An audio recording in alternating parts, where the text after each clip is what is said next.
Good evening. This is Akashvani Kohima. I am Jonas Yantan with evening news.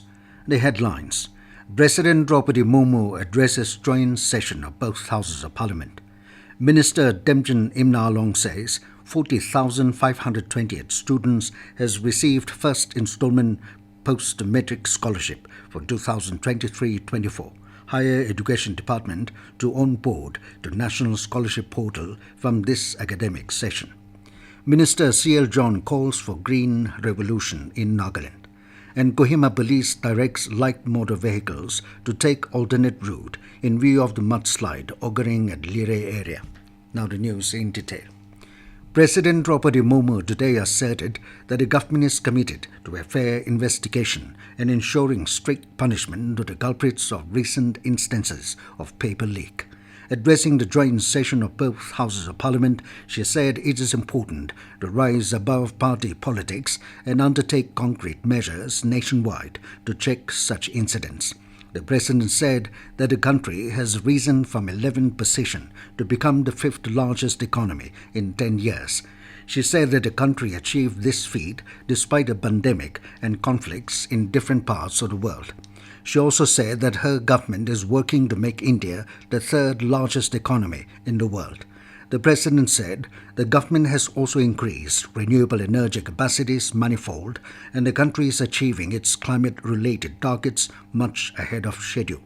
She also highlighted the government's initiatives for infrastructure development, saying that over 380,000 kilometers of village roads have been constructed in the last 10 years under the Prime Minister Gram Sadak Yojana.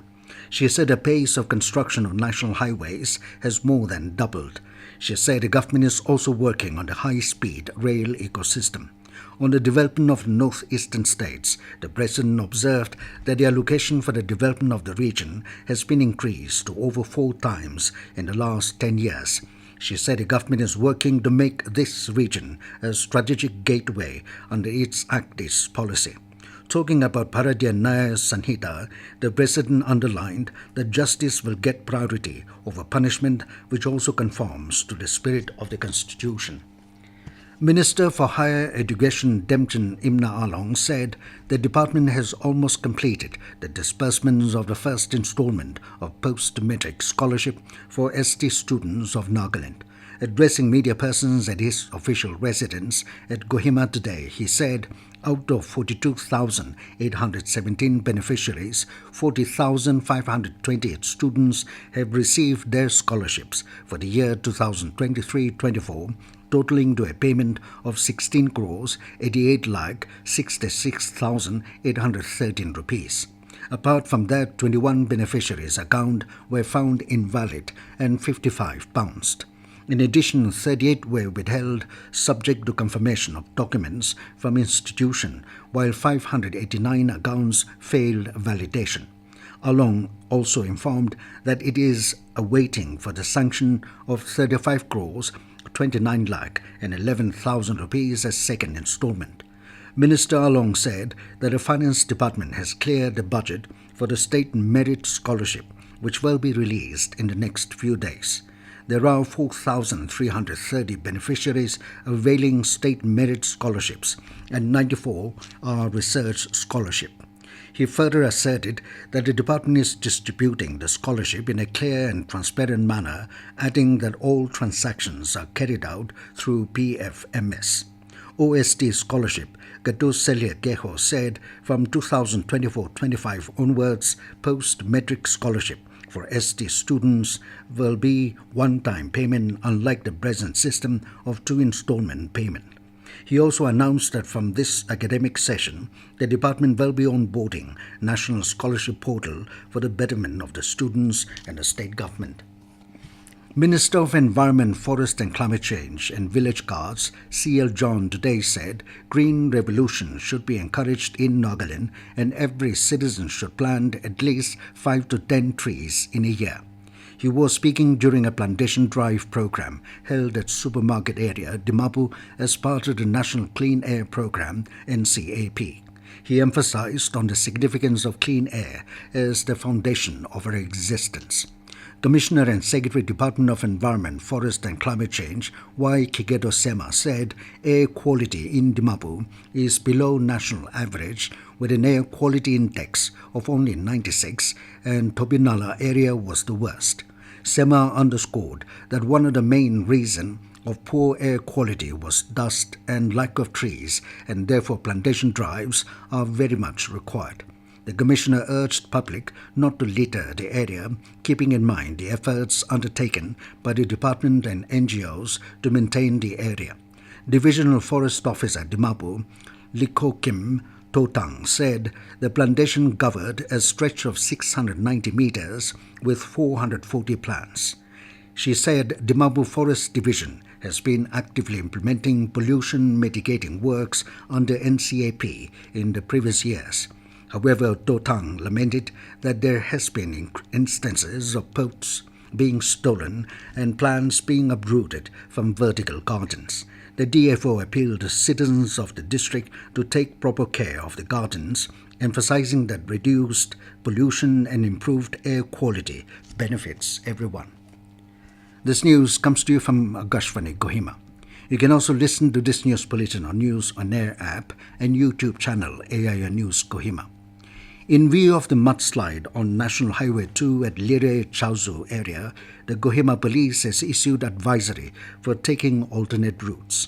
In this regard, additional SP and PRO Kohima police said light motor vehicles travelling to town from South Pesama area and vice versa have been advised to take alternate route via Aradura or Minister's Hill.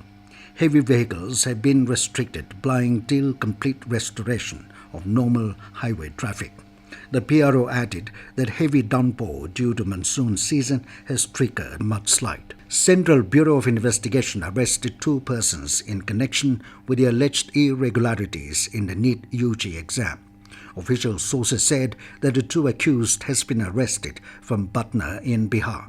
The CBI, which formally took over the investigation into the NEET UG paper leak case, visited the office of the Economic Offences Unit of Bihar Police on Monday and started an investigation in this regard. Minister for Higher Education and Tourism and Nagaland government spokesperson Temjen Imna Along today said that the People's Democratic Alliance (PDA) government is firm to continue providing stability and good governance to the people of Nagaland. Addressing a press conference in Kohima, Along added that the urban local body election has culminated except for re-polling in one polling station in Ward 20, Dimapur. He said that every election brings issues and pointed that the PTA government, under the leadership of Chief Minister Nipirio and the Deputy Chief Ministers Y. Button and D. Zeliang, in tune with the oppositionless government, are committed to resolving issues and ensuring cohesive development of the state. The minister stressed that the PTA government, along with the NDA-led government at the centre, is positive to see a positive resolution to the Naga political issue. And Ministry of Health and Family Welfare has issued guidelines for issue of Central Government Health Scheme (CGHS) card to serving employees and pensioners. In this regard, serving employees has been made mandatory to apply for a new CGHS card online through www.cghs.nic.in. The ministry said after online submission of application form, the applicants are to submit printout copy duly signed and photographs affixed to department currently employed for processing of cards. For pensioners, the ministry said CGHS card will be issued to eligible pensioners and family pensioners drawing pension from Central Civil Estimate and the dependent family members when the pensioner is not availing fixed medical allowance. However, it said the CGHS IBT card will be valid only for cashless indoor treatment at CGHS empaneled private hospitals or designated government hospitals. And now 20 news, here are the headlines again. President Droupadi Murmu addresses joint session of both houses of parliament. Minister Temjen Imna Along says 40,520 students have received first installment Post Matric Scholarship for 2023-24. Higher Education Department to onboard the National Scholarship Portal from this academic session. Minister C.L. John calls for green revolution in Nagaland. And Kohima Police directs light motor vehicles to take alternate route in view of the mudslide occurring at Lerie area. That is all we have in this evening news bulletin. Good night.